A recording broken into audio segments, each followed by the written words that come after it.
DSC ఆస్పిరెంట్స్‌కి నమస్తే అండి. మనం ఇందులో ఇంటర్మీడియేట్‌లో ఐదో చాప్టర్ అయినటువంటి విలువ సిద్ధాంతం అనే పాఠ్యాంశాన్ని ఇందులో ముఖ్యమైన కాన్సెప్ట్‌ని డిస్కస్ చేసుకుందాం. ఇందులో మనకి ఏం చూపించాడంటే మార్కెట్ అంటే ఏంటి? మార్కెట్‌లో రకాలు ముఖ్యంగా సంపూర్ణ, అసంపూర్ణ మార్కెట్‌ల గురించి ఇందులో తెలియచేశాడు. దీని ముందు చాప్టర్‌లో జస్ట్ ఒక ఇంట్రడక్షన్ ఇచ్చేసి వదిలేశాడు. ఈ చాప్టర్‌లో కొద్దిగా అనాలిసిస్ చేశాడు. ఈ చాప్టర్ కొద్దిగా చిన్న చాప్టర్ అన్నిటికన్నా ఎకనామిక్స్‌లో ఒకానొక చిన్న చాప్టర్ ఏదంటే ఈ యొక్క విలువ సిద్ధాంతం అనే పాఠ్యాంశం చిన్నది.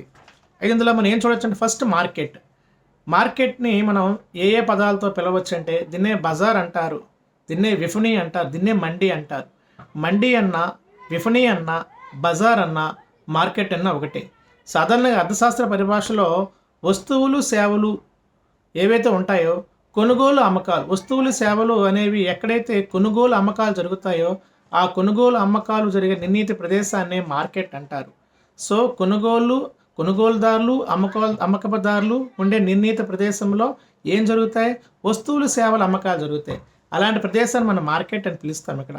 అని ఈ నిర్వచనం ఎవరిచ్చాడంటే ఎడ్వర్డ్ అనేవాడు మార్కెట్ గురించి నిర్వచనం ఇచ్చాడు. ఏమని ఇచ్చాడంటే వస్తువులు, సేవలను కొనుగోలుదారులు, అమ్మకందారులు ఏ నిర్ణీత ప్రదేశం వద్ద వ్యవహారాలు, క్రయ విక్రయాలు జరుగుతాయో అలాంటి ప్రదేశాన్ని మనం మార్కెట్ అంటామని ఎడ్వర్డ్ అనే ఆర్థికవేత్త ఈ నిర్వచనాన్ని ఇవ్వడం జరిగింది. అయితే మార్కెట్లో మనం కొన్ని రకాలుగా విభజించారు మార్కెట్లు. అదేంటంటే ఒకటి పోటీ ఆధారంగా మార్కెట్లు, కాల వ్యవధి ఆధారంగా మార్కెట్లు. కాల వ్యవధి అంటే అతి స్వల్పకాల మార్కెట్టు, అలాగే స్వల్పకాలిక మార్కెట్టు, దీర్ఘకాలిక మార్కెట్టు. ఇందులో తేడా ఏంటంటే స్వల్పకాలిక మార్కెట్ అంటే ఉత్పత్తి కారకాలను ఉపయోగించి వస్తోత్పత్తిని కొంతవరకు స్వల్పకాలంలో మనం వస్తువు ఉత్పత్తిని చేయొచ్చు. కొంతవరకు మరి ఎక్కువ చాలా తక్కువ మొత్తంలోనే స్వల్పకాలం వస్తోత్పత్తిని మనం మార్కెట్కి తరలించవచ్చు. దీన్ని స్వల్పకాలిక మార్కెట్ అంటారు. అతి స్వల్పకాలిక మార్కెట్ అంటే అతి తక్కువ కాలంలో. రెండోది స్వల్పకాలిక మార్కెట్ అంటే ఉత్పత్తి కారకాలను, చరకారకాలను ఉపయోగించి వస్తోత్పత్తిని ఎక్కువగా పెంచవచ్చు, కొంత మొత్తంలో పెంచవచ్చు మార్కెట్కి. ఇది స్వల్పకాలిక మార్కెట్. అలాగే దీర్ఘకాలిక మార్కెట్లో అన్ని రకాల ఉత్పత్తి కారకాలు అంటే చరకారకాలు, కారకాలు అన్నిటిని ఉపయోగించి పెద్ద ఎత్తున వస్తు మార్కెట్కి వస్తువులు ఎక్కువగా మనం ఉత్పత్తి చేయవచ్చు. దాన్ని దీర్ఘకాలిక మార్కెట్ అంటారు. అతి తక్కువ కాలంలో ప్రభావితం చేసే వస్తు మార్కెట్టు, స్వల్పకాలంలో ప్రభావితం చేసే వస్తు మార్కెట్టు, దీర్ఘకాలికంలో ప్రభావితం వస్తు మార్కెట్టు. సో ఇక్కడ ఉత్పత్తి కారకాలు ఉపయోగించి చరోత్పత్తి కారకాలు, స్థిరోత్పత్తి కారకాలను ఉపయోగించి ఇక్కడ వస్తు ఉత్పత్తిలో మార్కెట్లో ఆ వస్తు రాశిని మార్చవచ్చు అనేది మనకి కాల వ్యవధి ఆధారంగా మార్కెట్లు చూపించాడు. అసలేంది ఇంపార్టెంట్ ఏంటంటే పోటీ ఆధారంగా మార్కెట్, అలాగే ఇంకా మార్కెట్ ఇంకో రకంగా చూపించాడు స్థల ఆధారంగా. అంటే స్థానిక మార్కెట్టు, అట్లాగే జాతీయ మార్కెట్టు, అంతర్జాతీయ మార్కెట్. స్థానిక మార్కెట్ అంటే ఏంటి? వస్తువులు ఎక్కడైతే ఉత్పత్తి అవుతాయో ఆ వస్తువులు ఎక్కడైతే ఉత్పత్తి అవుతాయో ఆ ప్రాంతంలోనే క్రయ విక్రయాలు జరుగుతాయి. సో అలాంటి మార్కెట్ మనం స్థానిక మార్కెట్ అంటాం. ఉదాహరణకి కూరగాయలు, కొన్ని రకాల పళ్ళు, కొన్ని రకాల కూరగాయలు ఆ కొంత స్థానిక ప్రాంతానికే పరిమితం అవుతాయి. అక్కడే వస్తువులు ఉత్పత్తి చేస్తారు, అవి అక్కడే అమ్మేస్తారు. ఇలాంటి వాటిని మనం స్థానిక మార్కెట్ అంటాం. రెండోది జాతీయ మార్కెట్. దేశమంతటా ఆ వస్తువులకి మార్కెట్ ఉంటుంది. ఉదాహరణకి పప్పులు, బియ్యము, గోధుమలు, నూనెలు, వీటికి దేశమంతటా వీటికి మార్కెట్ ఉంటుంది. అలాంటి వాటిని జాతీయ మార్కెట్ అంటారు. మూడోది అంతర్జాతీయ మార్కెట్. అంటే ఏ దేశంలోనైనా వస్తువులు సరఫరా ఉంటుంది, ఆ మార్కెట్ను కొనుగోలు, అమ్మకాలు ఉంటాయి. ఆ మార్కెట్ను మన అంతర్జాతీయ మార్కెట్ అంటే ఉదాహరణకి పెట్రోల్ అవ్వచ్చు, లేదా నేచురల్ గ్యాస్ అవ్వచ్చు, లేదా బంగారం అవ్వచ్చు, వెండి అవ్వచ్చు, వజ్రాలు అవ్వచ్చు, ఇవన్నీ కూడా అంతర్జాతీయ మార్కెట్లోకి వెళ్తాయి. సో స్థలమాధారంగా 3 రకాలు, కాలమాధారంగా 3 రకాలు, అట్లాగే పోటీ ఆధారంగా అన్నాడు. పోటీ ఆధారంగా మళ్ళీ 2 రకాలుగా మార్కెట్లు విభజించారు. అదేంటంటే సంపూర్ణ పోటీ మార్కెట్, అసంపూర్ణ పోటీ మార్కెట్. సంపూర్ణ పోటీ మార్కెట్, అసంపూర్ణ పోటీ మార్కెట్. సో ఇక్కడ సంపూర్ణ పోటీ మార్కెట్ యొక్క లక్షణాలు ఏంటంటే ఇక్కడ అత్యధిక సంఖ్యలో కొనుగోలుదారులు ఉంటారు, అత్యధిక సంఖ్యలో అమ్మకందారులు ఉంటారు. ఇక్కడ ధరను నిర్ణయించేది వ్యక్తులు కాదు. కొనుగోలుదారులు ధరలు నిర్ణయించలేరు, అమ్మకందారులు ధరలు నిర్ణయించలేరు. అక్కడ సంపూర్ణ పోటీ మార్కెట్లో ఇక్కడ డిమాండ్, సప్లైలే ధరలు నిర్ణయిస్తాయి. సో డిమాండ్, సప్లైలే ధరలు నిర్ణయిస్తాయి. అదే మార్కెట్ అంటే సంపూర్ణ పోటీ మార్కెట్. ఇక్కడ అనేక మంది కొనుగోలుదారులు ఉంటారు, అనేకమైన అమ్మకందారులు ఉంటారు. అలాగే సగటు రాబడి, ఉపాంత రాబడి మార్కెట్లో సమానంగా ఉంటుంది. అట్లాగే ఇక్కడ ఏవైనా సంపూర్ణ పోటీ మార్కెట్లో సంస్థలు కొత్తగా రావచ్చు, వాళ్ళు నచ్చకపోతే నిష్క్రమణ చేయొచ్చు. కొత్త సంస్థలు ప్రవేశించవచ్చు. అలాగే సంస్థలు నచ్చకపోతే ఆ ప్రాంతం నుంచి ఆ మార్కెట్ నుంచి నిష్క్రమణ కూడా చేసుకోవచ్చు. ఇక్కడ స్వేచ్ఛ ఉంటుంది సంస్థలు రావడానికి పోవడానికి. అలాగే ఇక్కడ రవాణా ఖర్చులు ఉండవు. అలాగే ఇక్కడ పెద్ద గమనశీలత అయితే మార్కెట్లో పెద్ద గమనశీలత అయితే ఉండవు. వస్తువుల యొక్క గమనశీలత ఎక్కువగా ఉండదని చెప్తున్నాడు. సో ఈ విధంగా అక్కడ జాత్యంతర డిమాండ్ వ్యాకోచం ఎక్కువ అంటాడు. జాత్యంతర డిమాండ్ అంటే ఏమీ కాదు. సో ప్రత్యామ్నాయ వస్తువులు ఏవైతే ఉంటాయో ఒకదాని బదులు ఇంకో వస్తువు దొరుకుతుంది, ఆప్షన్ దొరుకుతుంది ఆ వస్తువుకి. కాబట్టి అలాంటి వాటిని జాత్యంతర వస్తువు, ఒకదాని బదులు ఇంకో వస్తువు దొరికితే జాత్యంతర డిమాండ్ అంటారు. ఉదాహరణ కందిపప్పు బదులు పెసరపప్పు, లేదు అనుకుంటే కాఫీ బదులు టీ, ఇలా కొన్ని, అలాగే పంచదార బదులు బెల్లం, ఇలా కొన్ని ఆప్షన్స్ ఉంటాయి. దాన్ని జాత్యంతర వస్తువులు అంటారు. ఒకదాని బదులు ఒక్క వస్తువు, దాన్ని ప్రత్యామ్నాయ వస్తువులు అంటారు. సంపూర్ణ పోటీ మార్కెట్లో ఇలాంటి వస్తువులు కూడా లభిస్తాయి. కాబట్టి ఇక్కడ ధరలు అనేవి కొద్ది సులభంగానే ఉంటాయి. కొనుగోలు అమ్మకందారులు ఎక్కువగా ఉంటారు. ఇక్కడ ధరను డిమాండ్ సప్లై నిర్ణయిస్తాయి. ఇక్కడ ఏవైనా కొత్త కొత్త సంస్థలు రావచ్చు, మళ్ళీ బయటకు పోవచ్చు. ఇక్కడ స్వేచ్ఛ ఉంటుంది. ఇలాంటి లక్షణాలు మనం సంపూర్ణ పోటీ మార్కెట్ అంటాము. ఇక్కడ డిమాండ్ సప్లైలో ధరలు నిర్ణయిస్తాయని చెప్తున్నాడు. ఇది అతి ముఖ్యమైనటువంటి అంశం. ఇక్కడ డిమాండ్ సప్లై సమానంగా ఉంటుంది. ధరలు నిర్ణయించేది డిమాండ్ సప్లైలే. అలాగే డిమాండ్ సప్లై సమానంగా ఉంటుంది, సమతుల్య ధరలో ఉంటాయి అని సంపూర్ణ పోటీ మార్కెట్ యొక్క లక్షణాలు. రెండవది అసంపూర్ణ పోటీ మార్కెట్. ఈ అసంపూర్ణ పోటీ మార్కెట్లు ఏమేమి వస్తాయంటే, ఒకటి ఏకస్వామ్య మార్కెట్, రెండు ఏకస్వామ్య పోటీ మార్కెట్. ఏకస్వామ్య మార్కెట్, ఏకస్వామ్య పోటీ మార్కెట్, రెండింటికి తేడా చూద్దాం. ఏకస్వామ్య మార్కెట్ ఇంగ్లీష్లో మోనోపోలీ మార్కెట్ అంటాం. ఇక్కడ అమ్మకందారులు ఒక్కడే ఉంటాడు. సో ఇక్కడ ఒక్కడే తయారు చేసే సంస్థ ఒకటే ఉంటుంది. కొనుగోలుదారులు ఎంతమంది ఉండవచ్చు. ఇక్కడ అమ్మకందారుడే ధరను డిసైడ్ చేస్తాడు. అదే సంపూర్ణ పోటీ మార్కెట్లో అయితే డిమాండ్ సప్లైలు ధరను నిర్ణయిస్తాయి. కానీ ఏకస్వామ్య మార్కెట్లో అమ్మకందారుడే వాడి యొక్క ధరలను, వస్తువు యొక్క ధరలను కూడా ఇక్కడ నిర్ణయిస్తాడని చెప్తారు. ఎక్కడ అంటే ఏకస్వామ్య మార్కెట్లో. అలాగే ఇక్కడ పరిశ్రమ, సంస్థ రెండు ఒకటే. సంపూర్ణ పోటీ మార్కెట్లో సంస్థ వేరేగా ఉంటుంది, పరిశ్రమ వేరేగా ఉంటుంది. కానీ ఏకస్వామ్య మార్కెట్లో మాత్రం సంస్థ, పరిశ్రమ రెండు ఒకటే. అంటే వాడే రాజు, వాడే మంత్రిలాగా అనమాట. ఇక్కడ నూతన సంస్థలు ప్రవేశించడం చాలా కష్టం. ప్రవేశించాక బయటికి నిష్క్రమించాలంటే చాలా కఠినమైన నిబంధనలు ఉంటాయి. బయటికి వెళ్ళడానికి మరి అవకాశం, నష్టం వచ్చిన లాభం వచ్చిన అందులో ఉండవలసిందే. ఇవి మనకి ఉదాహరణకి విద్యుత్ సంస్థలు ఉన్నాయి. విద్యుత్ సంస్థలు అంటే అది ఏకస్వామ్యమే. కరెంట్ బదులు ఆప్షన్ ఇంకేదైనా ఉందా? కరెంట్ బదులు ఇంకేదైనా ఆప్షన్ మనకు ఉందా? ఏ ఆప్షన్ లేదు. కాబట్టి ఖచ్చితంగా కరెంట్ అందరూ వాడవలసింది.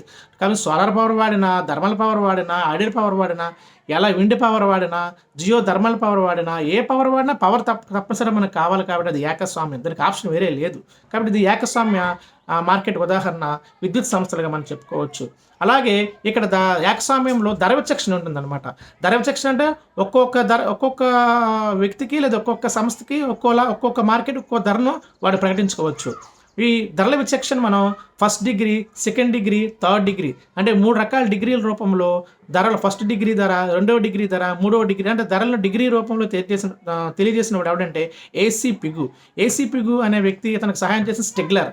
వీళ్ళు ఒక ధరను విచక్షణ అనే పదాన్ని వాడి ఏకస్వామ్యంలో ధరలన్నీ విచక్షణగా అమ్మవచ్చు. ఒక్కో ప్రాంతంలో ఒక్కలా అమ్మవచ్చు. ఉదాహరణకి ఒక స్టూడెంట్ ఒక స్కూల్కి ఒక పెన్ను 2 రూపాయలకి అమ్మచ్చు, అది వేరే సంస్థకు 3 రూపాయలకి అమ్మచ్చు. సో ధర విచక్షణ అక్కడ మన వ్యక్తిగత విచక్షణగా చెప్తాం. అలాగే మార్కెట్ విచక్షణ, ఒక వస్తువుని స్థానిక మార్కెట్లో ఒకలా అమ్మచ్చు, జాతీయ మార్కెట్లు ఇంకోలా అమ్మచ్చు, అంతర్జాతీయ మార్కెట్లు ఇంకోలా అమ్మచ్చు. దాన్ని మన మార్కెట్ల విచక్షణ ధరగా చెప్తాం. మూడవది ఉపయోగం ఆధారంగా ధరలు. వ్యవసాయం కరెంట్ ఇస్తే ఒక రకం ధర చెల్లిస్తారు, పరిశ్రమల కరెంట్ ఇస్తే ఇంకో ధర చెల్లిస్తారు. అంటే ఉపయోగిత ఆధారంగా విచక్షణ. సో మార్కెట్ల ఆధారంగా విచక్షణ, ఉపయోగ ఆధారంగా విచక్షణ, అలాగే వ్యక్తిగత ఆధారంగా విచక్షణ. ఈ ధర విచక్షణ అనేది ఏ మార్కెట్లో కనిపిస్తుందంటే ఏకస్వామ్య మార్కెట్లో కనిపిస్తుంది. ఏకస్వామ్య మార్కెట్లో ఇక్కడ ఒకే రకం వస్తువు, సజాతీయ వస్తువులు ఉండవు. ఒకే రకం వస్తువు ఉంటుంది, దానికి ఆప్షన్ వేరే ఉండదు.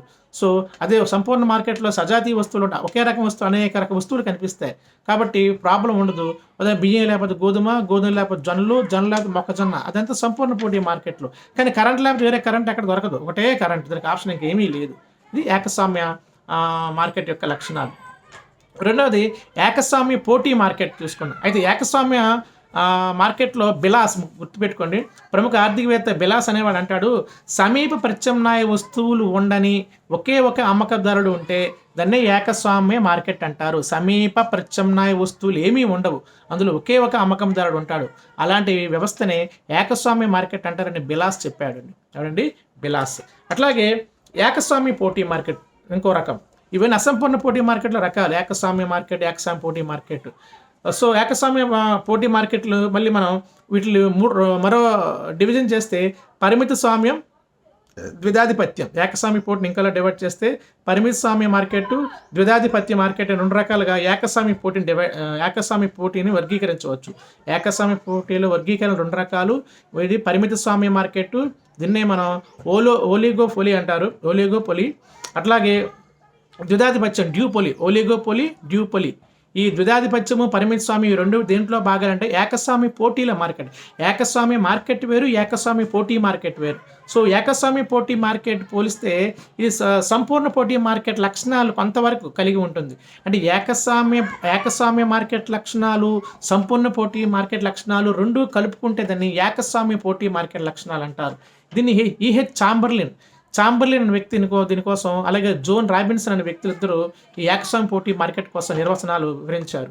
ఇదేంటంటే ఏకస్వామ్య పోటీ మార్కెట్లు సమీప ప్రత్యామ్నాయాలు ఉంటాయి, కొంతవరకు ప్రత్యామ్నాయాలు కనిపిస్తాయి, కాకపోతే అందులో బ్రాండ్ ఉంటుంది. అంటే ప్రతి వస్తువు దొరుకుతుంది ఒకదాని బదులు ఒకటి, కానీ దానికి బ్రాండ్ ఉంటుంది అనమాట. అట్లాగే నూతన సంస్థలు ప్రవేశించవచ్చు, అవి నచ్చకపోతే ఎప్పుడైనా బయటకు సంస్థలు వెళ్ళిపోవచ్చు. అలాగే ఇక్కడ సంస్థ, పరిశ్రమ 2 ఒకటే, ఏకస్వామ్య లక్షణాలను ఇక్కడ కలిగి ఉంది. మళ్ళీ ఇక్కడ ప్రకటన వ్యయాలు ఎక్కువగా ఉంటాయి. అంటే అడ్వర్టైజ్మెంట్లు ఎక్కువ ఇచ్చి నా బ్రాండ్ గొప్పది అని చెప్పుకుంటారు. ఉదాహరణకి సబ్బులు ఉన్నాయి. సబ్బులు అంటే ఏదైనా రాసుకునేది సబ్బే. అది సంతూర్ రాస్తామా, లక్స్ రాస్తామా, రెక్సోనా రాస్తామా, సింతాల్ రాస్తామా, కానీ సబ్బు అవసరమే. కానీ సబ్బులో మార్కెట్లో మనకి డిఫరెంట్ టైప్స్ ఆఫ్ మోడల్స్ ఉంటాయి. కాబట్టి ఇది మనకి ఏకస్వామ్య పోటీ మార్కెట్గా చెప్తాం. టూత్ పేస్ట్లు ఉన్నాయి, తప్పనిసరిగా మనకి పేస్ట్ అవసరం. కోల్గేట్ వాడతావా, సిబాకా వాడతావా, లేకపోతే పెప్సోడెంట్ వాడతావా, క్లోజప్ వాడతావా, బట్ వాడవలసిన తప్పనిసరిగా పేస్ట్ వాడాలి. అందులో వాళ్ళ బ్రాండ్ అందులో ఉంటుంది. కాబట్టి ఇలా పోటీ ఉంటుంది. బ్రాండ్ వస్తువుల కోసం ప్రకటనలు ఇచ్చుకోవడం జరుగుతుంది. ఇవన్నీ లక్షణాలు కూడా ఏకస్వామ్య పోటీ లక్షణాల యొక్క మార్కెట్. అంటే సంపూర్ణ పోటీ మార్కెట్ లక్షణాలు, ఏకస్వామ్య పోటీ లక్షణాలు 2 కలిపి ఉంటే ఇది ఏకస్వామ్య పోటీ అంటాం. ఇందులో భాగాలు పరిమిత స్వామ్యం, దీన్ని ఓలిగోపోలి అంటారు. ఓలిగోపోలి, మోనోపోలి, డ్యూపోలి ఇవన్నీ ఇంగ్లీష్ పదాలు గ్రీక్ భాషా పదం నుండి వచ్చి గుర్తుపెట్టుకోండి. ఇవన్నీ గ్రీక్ భాషా పదాలు. ఇప్పుడు ఏకస్వామ్య పోటీలో మరో రకం పరిమిత స్వామ్యం అంటాం. పరిమిత స్వామ్యం అంటే ఇక్కడ సంస్థల మధ్య పరస్పర కొన్ని సంస్థలు ఉంటాయి, మరి ఎక్కువ కాదు తక్కువ కాదు. కొన్ని సంస్థలు ఉంటాయి, వాటి మధ్య పరస్పర సంబంధం ఉంటుంది. ఇక్కడ అమ్మకందారులు కొద్ది మంది ఉంటారు, ఎక్కువ మంది ఉండరు. ఇక్కడ ప్రకటన వ్యయాలు ఎక్కువగా ఉంటాయి. ఉదాహరణకి జియో ఉంది, ఐడియా ఉంది, వోడాఫోన్ ఉంది, బిఎస్ఎన్ఎల్ ఉంది. ఇంకేంటి ఉన్నాయి?